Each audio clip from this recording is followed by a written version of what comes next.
You, John Fitzgerald Kennedy, do solemnly swear I, John Fitzgerald Kennedy, do solemnly swear that you will faithfully execute the office of President of the United States that I will faithfully execute the office of President of the United States and will, to the best of your ability, and will, to the best of my ability, preserve, protect, and defend the Constitution of the United States. preserve, protect, and defend the Constitution of the United States. So help you God. So help me God.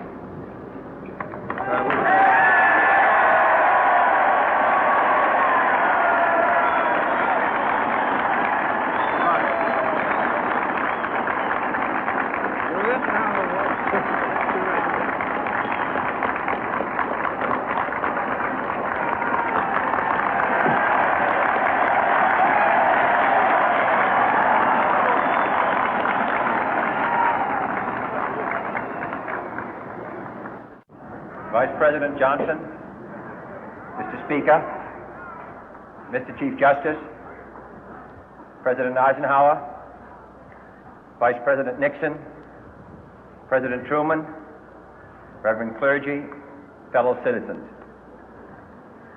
We observe today not a victory of party, but a celebration of freedom, symbolizing an end as well as a beginning, signifying renewal as well as change.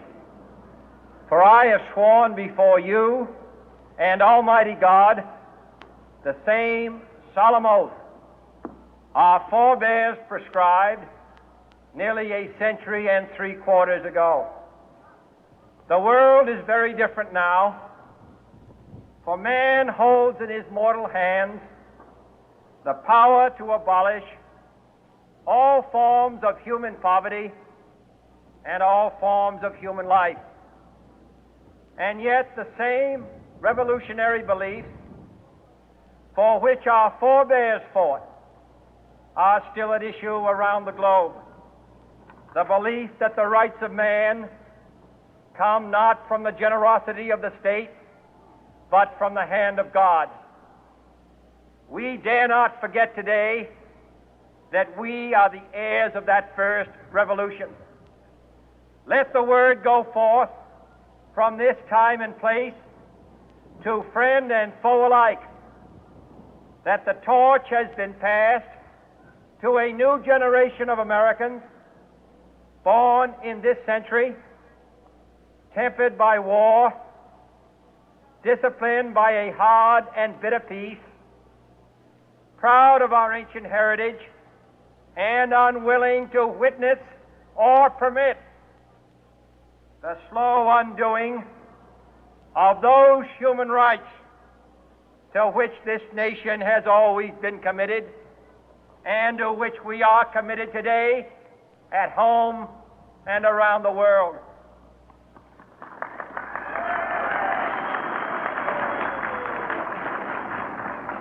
Let every nation know, whether it wishes us well or ill, that we shall pay any price, bear any burden, meet any hardship, support any friend, oppose any foe to assure the survival and the success of liberty.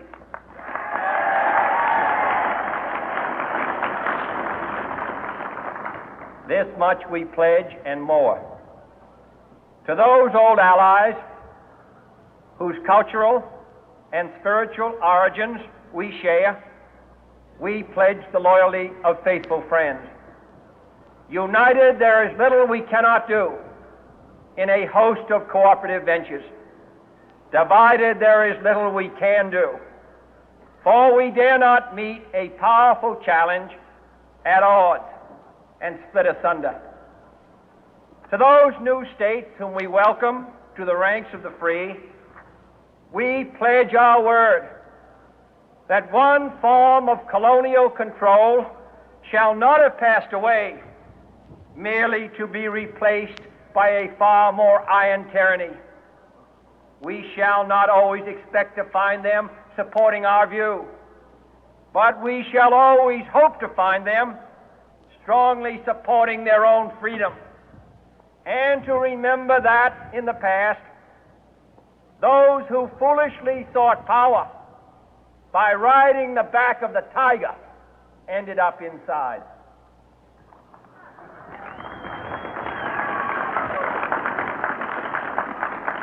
To those people in the huts and villages of half the globe struggling to break the bonds of mass misery, we pledge our best efforts to help them help themselves for whatever period is required, not because the communists may be doing it, not because we seek their votes, but because it is right. If a free society cannot help the many who are poor, it cannot save the few who are rich.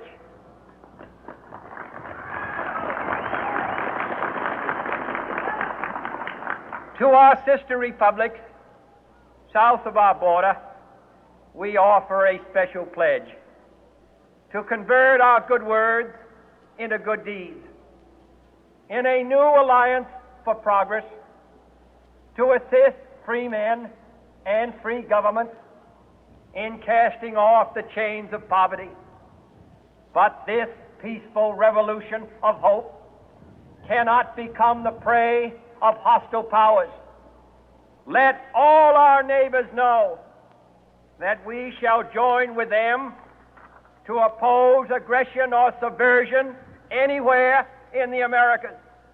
And let every other power know that this hemisphere intends to remain the master of its own house.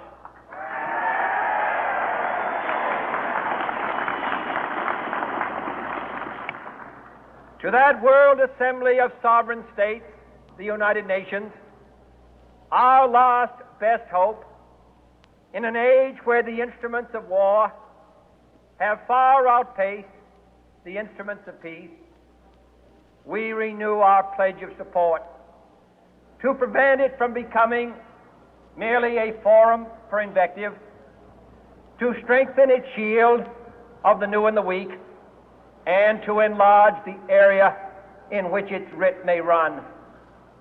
Finally, to those nations who would make themselves our adversary, we offer not a pledge, but a request that both sides begin anew the quest for peace. Before the dark powers of destruction, unleashed by science, engulf all humanity in planned or accidental self-destruction, we dare not tempt them with weakness, for only when our arms are sufficient beyond doubt can we be certain beyond doubt that they will never be employed. But neither can two great and powerful groups of nations take comfort from our present course, both sides overburdened by the cost of modern weapons, both rightly alarmed by the steady spread of the deadly atom, yet both racing to alter that uncertain balance of terror that stays the hand of mankind's final war. So let us begin anew, remembering on both sides that civility is not a sign of weakness, and sincerity is always subject to proof. Let us never negotiate out of fear, but let us never fear to negotiate.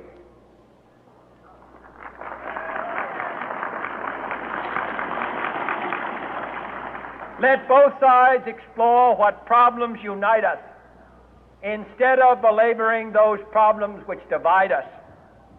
Let both sides, for the first time, formulate serious and precise proposals for the inspection and control of arms, and bring the absolute power to destroy other nations under the absolute control of all nations.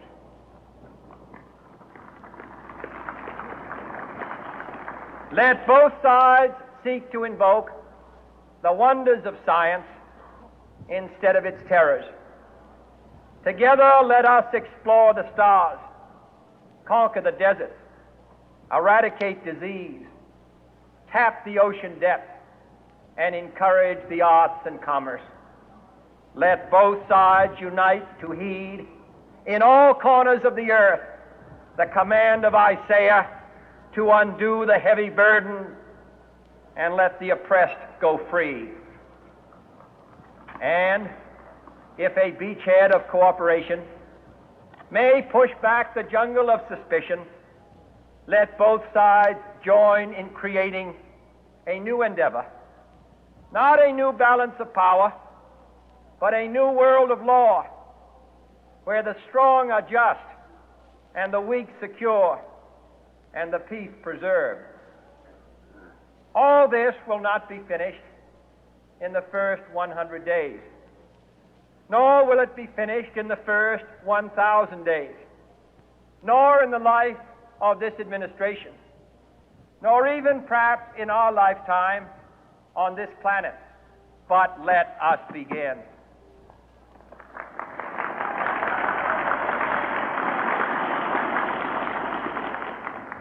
In your hands, my fellow citizens, more than mine, will rest the final success or failure of our course.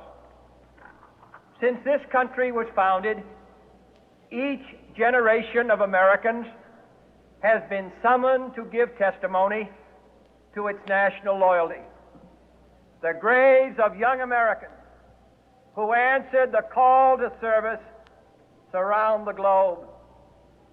Now the trumpet summons us again, not as a call to bear arms, though arms we need, not as a call to battle, though in battle we are, but a call to bear the burden of a long twilight struggle, year in and year out, rejoicing in hope, patient in tribulation, a struggle against the common enemies of man, tyranny, poverty, disease, and war itself.